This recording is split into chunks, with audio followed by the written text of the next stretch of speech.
Es todo lo mismo, pero hoy además tenemos nuevas palabras para entenderlo. Cuida sobre toda cosa guardada tu corona o tu dignidad. ¿Verdad, hermanos? Es ahí en tu conciencia cuando tú decides lo que es correcto y lo que no es correcto, o cuando decides cómo adorar a Dios según tu propia conciencia. Eso es tu dignidad, es tu corona. Y debes protegerla, debes cuidarla para que nadie te la arrebate y no termines también posiblemente tú mismo vendiéndola como lo hizo Esaú, porque a la final eso es lo que quieren los enemigos de la conciencia. Como ya hemos hablado en estos últimos tiempos, tú eres la moneda, tu conciencia es oro puro y hay personas que quieren comprar tu conciencia por un plato de lentejas. Curiosamente, son los grandes mercaderes de la tierra, ¿verdad? Cansados de acumular basura, ahora quieren acumular el verdadero oro. Tu conciencia, quieren comprarla por créditos de carbono o por dinero falso. ¿Verdad, hermanos? Qué curioso este mundo para aquellos que quieren vender su conciencia por la prosperidad mundana o por el estilo de vida. Sepan bien que habrán vendido su dignidad, lo habrán vendido todo, habrán vendido su corazón y ahora son como los ángeles caídos y no les queda más que sufrir el mismo destino que sufrirán estos ángeles caídos. Leamos en Judas, versículo 6. Y a los ángeles que no guardaron su dignidad, sino que abandonaron su propia morada, Dios los ha guardado bajo oscuridad, en prisiones eternas, para el juicio del gran día. Entonces, ¿de qué se trató? La crisis del coronavirus, ¿verdad, hermanos? Ya sabemos que la palabra corona significa conciencia o dignidad. Pudiéramos llamarla también la crisis de la conciencia virus o de la dignidad virus.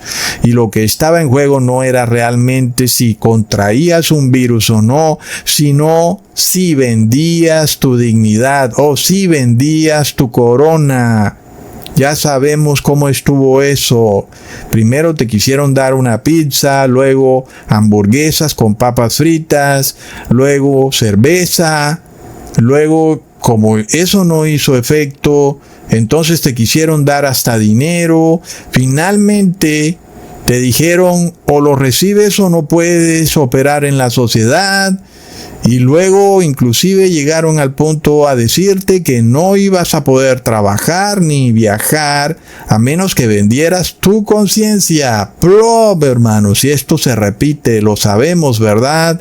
Y en aquellas épocas parece que para muchos no ocurrió un ataque a tu conciencia. Pero claramente en aquellas épocas había un ataque a la libertad de conciencia, a todos aquellos que guardaban los mandamientos de Dios, la ley moral del libro de Levítico. Había un claro ataque sistemático en contra de nuestra dignidad para obligarnos a despojarnos de nuestra religión y para blasfemar en contra del Padre y del Hijo y cometer la blasfemia imperdonable contra el Espíritu Santo. Pero en aquellas épocas no tenían estas leyes, ¿verdad, hermanos? No podían decir, sí, tú puedes creer en Jehová, a menos que haya un estado de emergencia. En ese caso ya no puedes creer en Jehová. En ese caso tu Dios es el Papa de Roma. Plop.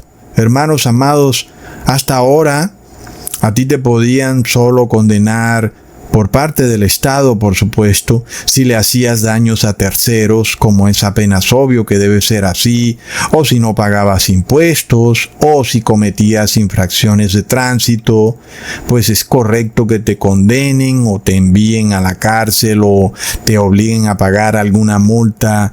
Pero cuando se forma una teocracia que busca que las personas adoren al Papa de Roma, entonces ahora te condenan por no adorar al Papa de Roma y empiezan a buscar todo tipo de excusas para hacerte ver como una persona que está violando una ley que antes no existía. Y por ejemplo, el modus operandi para hacer esto siempre ha sido el estado de emergencia.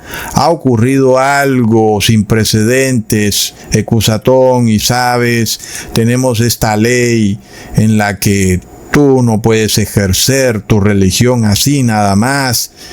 No puedes ya guardar la ley moral del libro de Levítico porque sabes, tenemos un estado de emergencia y pues te toca que obedezcas los dogmas del Papa de Roma. De esa manera vamos a salir del estado de emergencia. Plop. ¿Qué pasa cuando es claramente visible que el objetivo es perseguir a aquellos que celosamente guardan los mandamientos del 1 al 4 y se busca hacerlos ver como personas que están violando algún nuevo tipo de ley que se ha recién inventado el Estado, ¿verdad, hermanos? Estas cosas son nuevas porque vivíamos en un mundo donde se respetaba la libertad de conciencia porque había un muro de separación entre iglesia y Estado. Estados Unidos era algo así como un faro de luz que protegía que en el resto del mundo no violaran tu conciencia. Por eso, si eres habitante de Europa, seguramente has podido adorar a Dios como tú mismo lo has pensado correcto, cosa que antes no ocurría así. Específicamente Europa es un continente que hoy se muestra perseguidor de las personas de otras naciones, por ejemplo los inmigrantes, pero que ya vamos a ver cuando se instaure esta teocracia y Europa vuelva a sus viejas andanzas de andar persiguiendo a las personas por no someterse a los dogmas del Papa de Roma, ¿verdad? Entonces, en aquellas épocas del 2020, si tú no vendías tu conciencia, te llamaban antivacunas, te llamaban antigobierno o virus con patas.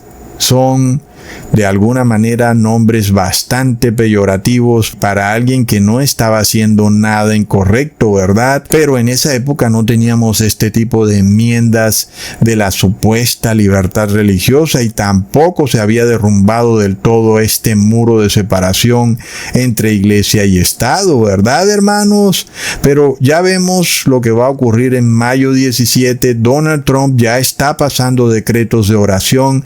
Hasta ahora son totalmente voluntarios, pero si son decretos de Estado es porque en algún momento van a tener con ellos un castigo a aquel que no los obedezca y pronto ya sabemos que vas a ser requerido para descargar una app de oración y tengas que enviar a través de ella tu oración porque el mundo está en un colapso total, porque hay guerras, porque hay colapso climático, porque hay crisis económicas y se necesita que las personas hagan oraciones al Dios que se inventó el Papa de Roma en el Concilio de Nicea.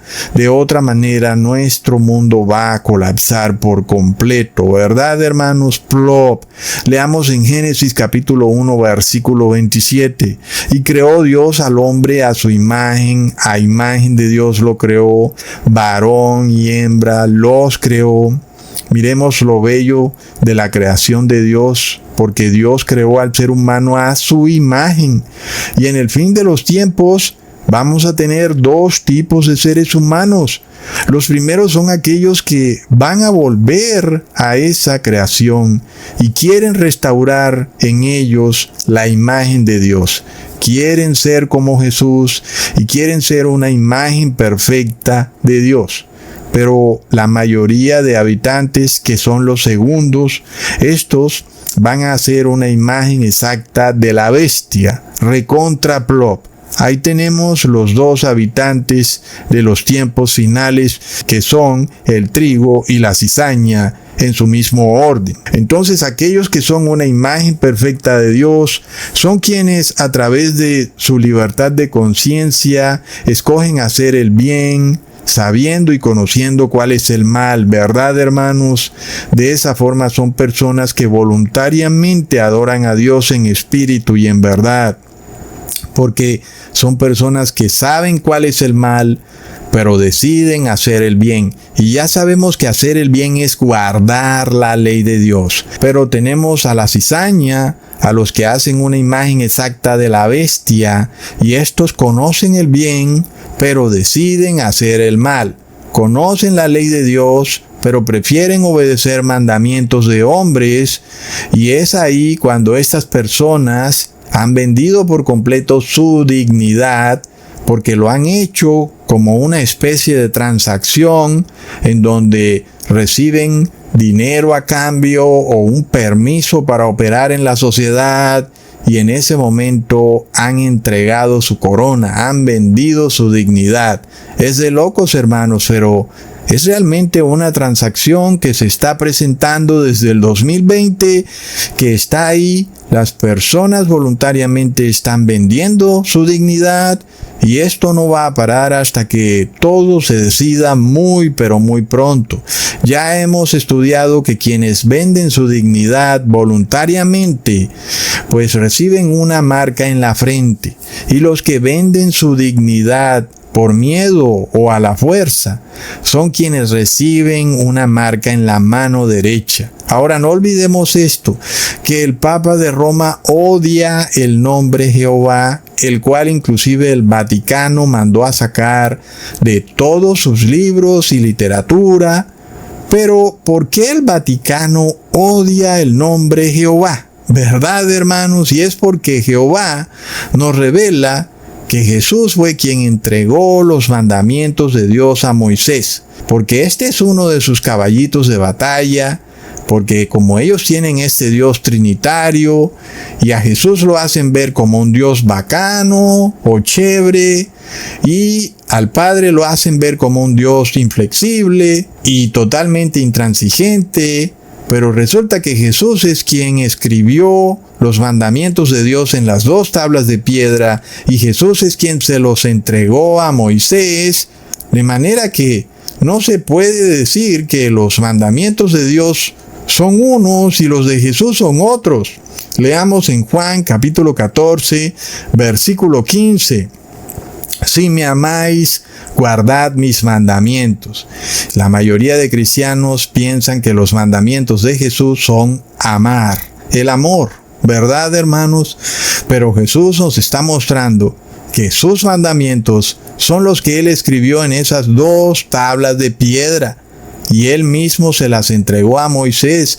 Fue Jesús, pero aquel que lee la Biblia de forma cuidadosa, pues solamente puede llegar al entendimiento de que fue Jesús quien escribió con su propio dedo en esas 2 tablas de piedra. Leamos en Isaías capítulo 9, versículo 6.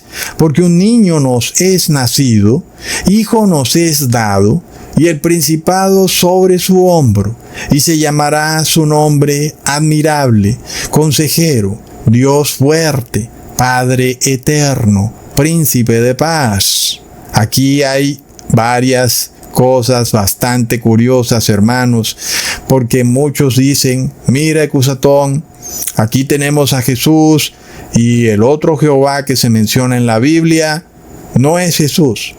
Pero miremos algo, ¿verdad, hermanos? Que el nombre Melquisedec significa príncipe de paz. Entonces Jesús es ese príncipe de paz que es Melquisedec.